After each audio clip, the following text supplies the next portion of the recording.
Assalamualaikum warahmatullahi wabarakatuh.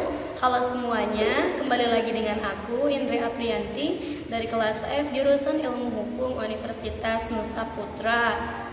Nah, di video sebelumnya kita telah membahas mengenai apa itu bisnis, pengertian bisnis, orientasinya, manfaatnya, tujuannya, serta tren dan peluang bisnis masa depan.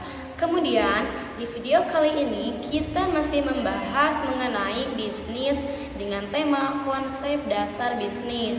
Kita akan membahas kenapa sih kita harus belajar tentang bisnis, apakah itu menguntungkan. Oke, kalau begitu kita langsung aja ke pembahasan. Tema kali ini kita akan membahas konsep dasar bisnis. Why study business? Kenapa sih kita harus belajar bisnis?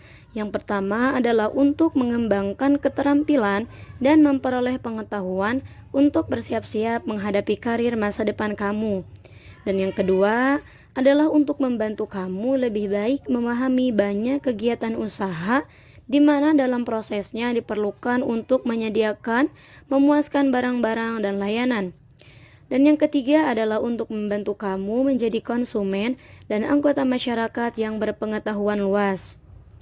Kemudian poin selanjutnya, what is business? Apa sih bisnis? Bisnis adalah organisasi yang menghasilkan produk atau jasa untuk menghasilkan profit atau laba. Kemudian menurut beberapa ahli, menurut Madura 2001, bisnis adalah suatu badan hukum yang menghasilkan barang atau jasa yang diperlukan pelanggan. Kemudian menurut terjemahan bisnis dari Bond & Cards 2002, bisnis adalah semua aktivitas yang bertujuan mencapai laba dan perusahaan yang menghasilkan barang serta jasa yang dibutuhkan oleh sebuah sistem ekonomi. Kemudian the nature of business. Bisnis seringkali diartikan sebagai usaha, berusaha, atau perusahaan. Dunia bisnis masa kini sudah demikian berkembang sejalan kemajuan yang telah dicapai dalam berbagai bidang, seperti kemajuan di bidang industri, teknologi, informasi, dan kemajuan tersebut di satu sisi memberikan dampak positif, tapi di sisi lain terkadang bisa menjadi ancaman jika dunia bisnis tidak dapat disesuaikan dengan berbagai perubahan dan kemajuan tersebut. Kemudian poin yang selanjutnya yaitu orientasi bisnis, ada dua yaitu profit dan non-profit. Profit memiliki orientasi dan tujuan utamanya adalah mendapatkan laba atau keuntungan. Dan yang kedua yaitu organisasi non-profit lebih berorientasi dan bertujuan pada kepentingan sosial dan manfaat bagi masyarakat umum, misalnya yayasan pendidikan dan sosial maupun lembaga bantuan hukum dan lain sebagainya. Kemudian poin yang selanjutnya yaitu lingkungan bisnis terbagi ke dalam dua yaitu internal dan eksternal.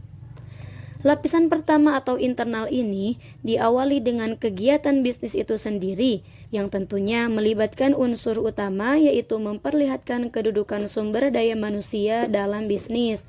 Seperti apa nih? Seperti pemilik bisnis atau founder dan pegawai konsumen. Kemudian lapisan kedua yaitu mengenai aktivitas bisnis yaitu manajemen, pemasaran, dan keuangan. Dan yang ketiga yaitu eksternal, lingkungan di sekitar bisnis yang mempengaruhi bisnis seperti ekonomi, teknologi informasi, kekuatan hukum dan pengaturan, tanggung jawab sosial dan etika, serta kompetisi. Nah, poin yang terakhir yaitu faktor-faktor produksi yang terbagi ke dalam 5. Yang pertama yaitu tenaga kerja atau sumber daya manusia, yang kedua yaitu modal, yang ketiga sumber daya fisik, yang keempat wirausahawan, dan yang kelima yaitu sumber daya informasi. Nah, itu dia pembahasan mengenai konsep dasar bisnis. Dapat dipahami kan teman-teman? Oke, kalau begitu saya Indri Aprianti pamit undur diri. Terima kasih yang udah nonton.